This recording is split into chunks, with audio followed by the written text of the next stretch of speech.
तुम में से कौन जीता है? मैं जीता हूँ सर। ये कप मेरे लिए है। हाँ, कप तो जीतने वाले को ही दिया जाता है। शर्त यह है कि खिलाड़ी क्रिकेट में सेंचुरी, हॉकी में गोल और तालीम में शानदार प्रोग्रेस शो करे। अगर तुमने तो हमारे प्रेम चोपड़ा का थोबड़ा ही सुझा दिया है। क्यों बेटे?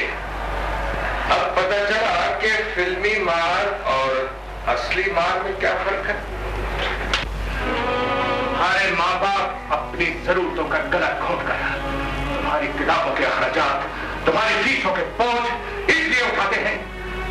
तुम लोग स्कूल आओ तो हुल्लड़बाजी करो, खेल के मैदान में जाओ तो हुल्लड़बाजी मचाओ, सियासत के दिन आए तो सड़कों पर निकल आओ, दुकानों के शीशे फोड़ो, ट्रैफिक के सिग्नल तोड़ो। कभी सोचा तुमने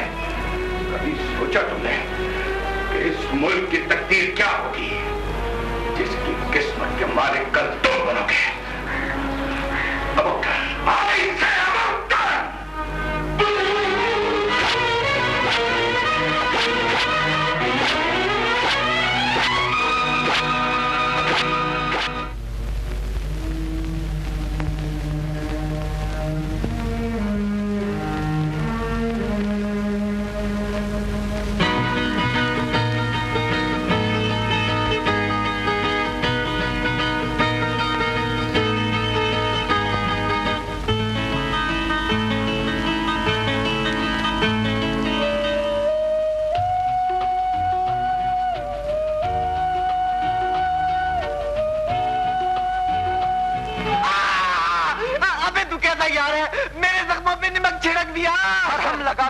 चैन से सो जाता, और मैं नहीं चाहता कि तू चैन की नींद सोए। मैं चाहता हूं कि तू रोए और तेरी चीखें सुनकर सारा हॉस्टल तेरे दर्द में शरीक हो जाए।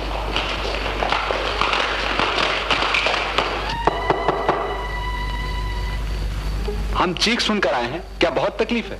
सरहाने मीर के आहिस्ता बोलो, अभी अभी रोते रोते सो गया है। उसे डॉक्टर के पास ले जाओ ना। ले जाऊंगा यार, 2-3 दिन में ले जाऊंगा। ओह, पैसे नहीं, ये 5 रुपए मुझसे ले लो। जज़ाकल्लाह, थैंक यू। ये मेरी तरफ से। ये 10 रुपए मेरी तरफ से। ये मेरी तरफ से।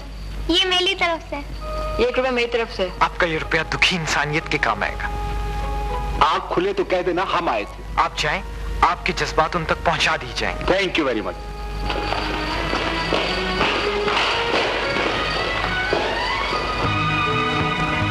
हाँ, 10, 20, 30, 33। ये तो हो गया अरमान की मरहम पट्टी के लिए। अब समझा तेरी पॉलिसी। नमक डालकर मेरे जख्म बेचना चाहता था। शोर न कर मुन्ने, पब्लिक की नजर में तू बीमार है, और इस बीमार गम का इलाज किसी बू अली सीना, किसी लुकमान, किसी अरस्तु के पास नहीं है दोस्त। यार मैं तो समझा था कि हेडमास्टर साहब के बैग तेरा दिमाग दुरुस्त कर देंगे, मगर तू तो बिल्कुल पटड़ी से ही उतर गया। जीने का मजा ही अब आया है दोस्त। लगता है वो धुन की तरह मेरी जिंदगी पे छा गई है। मैं सांस लेता हूँ, उसकी खुशबू आती है। यार तुझ पे तो वही शेर सादिक आता है, मरे थे जिनके लिए वो रहे वजू करते और पढ़ी नमाज दे की मेरी गैरों ने। ऐसा नहीं है यार, वो मुझसे वादा कर चुकी है। उसका बाप आया तो मेरे बाप से बात करेगा और फिर हम कभी नहीं बिछड़ेंगे। हाँ, कभी नहीं बिछड़ेंगे। और अगर उसके बाप ने आते साथ ये ऐलान कर दिया कि ठहरो, ये शादी हरगिज नहीं हो सकती, तो फिर क्या करेगा? मैं खुदकुशी कर लूंगा।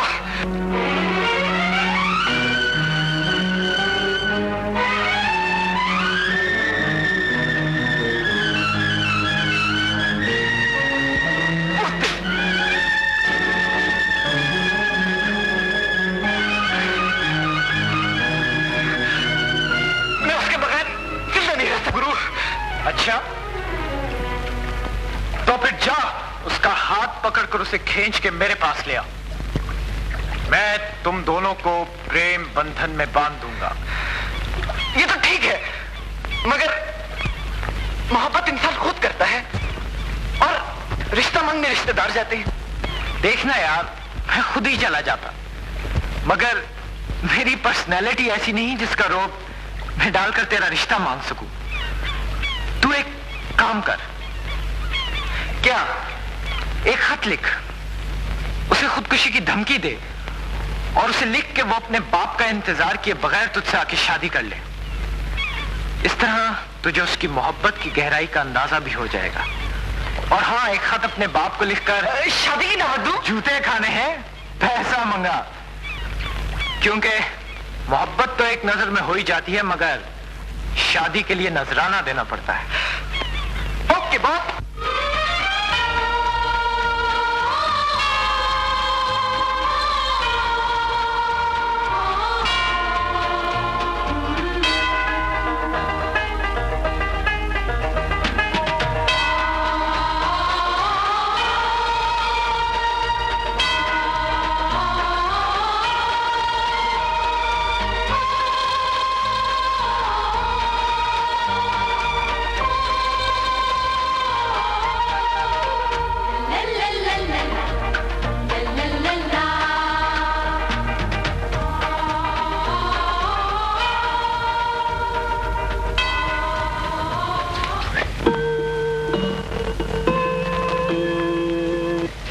शबनम है? बिटिया तो घर पे नहीं है। कब आएंगे? कुछ कह नहीं सकती। अच्छा, वो आई तो ये किताब उन्हें दे देना। दे दूंगी।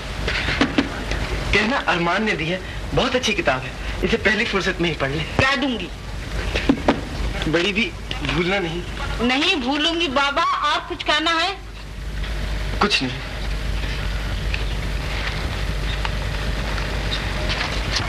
लक्ष्मी फ्लैट में लव लेटर दे आए? कौन सा लेटर? मैं तो किताब देख के आया हूँ। Simply the book.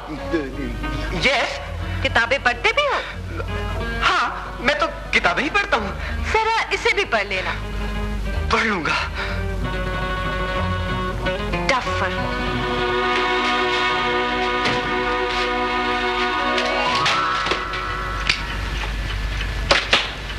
क्या हुआ? किताब वापस लिया? अरे नहीं यार, ये किताब एक और लड़की ने दी है, कहने लगी इसे पढ़ लेना।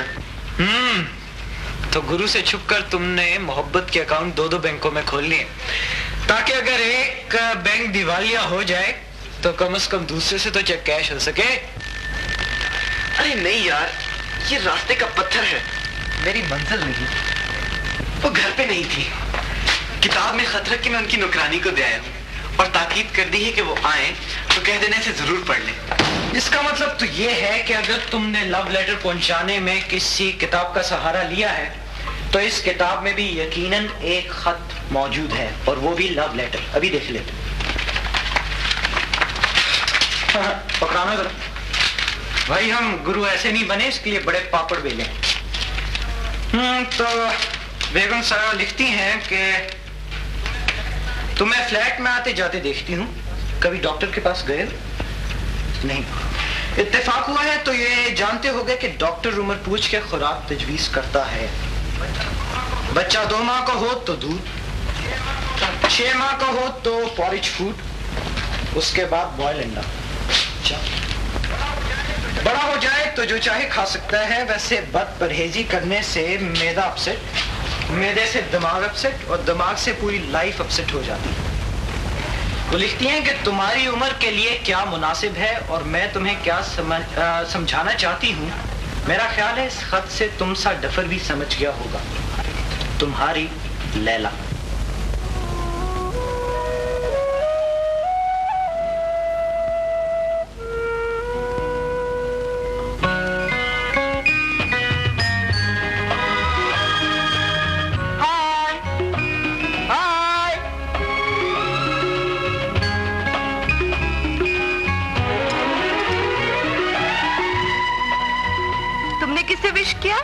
तुम्हें? तुम्हारे ख्यालों में तो कोई और था। कि ब्रेन वॉशिंग कैसे हुई? तुम्हारे खत से। समझ में आ गया? मैं रोज़ डिक्शनरी के बगैर पढ़ लेता हूँ। तुम्हारा खत तो उर्दू में था। फिर? You and me will make a limited company. सच? ये क्या कहते, तुमने मुझे पागल ही कर दिया। किताबी कीड़े, आओ ना खेले। सॉरी मैडम, जब से तुम्हारा खत पड़ा है जिम्मेदारियां कुछ बढ़ गई हैं। वो कैसे? अब मैं जिंदगी भर तुम्हें रस्सी फैलाने तो दूंगा नहीं। क्या करोगे? एक छोटी सी कॉटेज बनाऊंगा, उसे डेकोरेट करूंगा और फिर कुछ ज्वेलरी खरीदूंगा और उसके बाद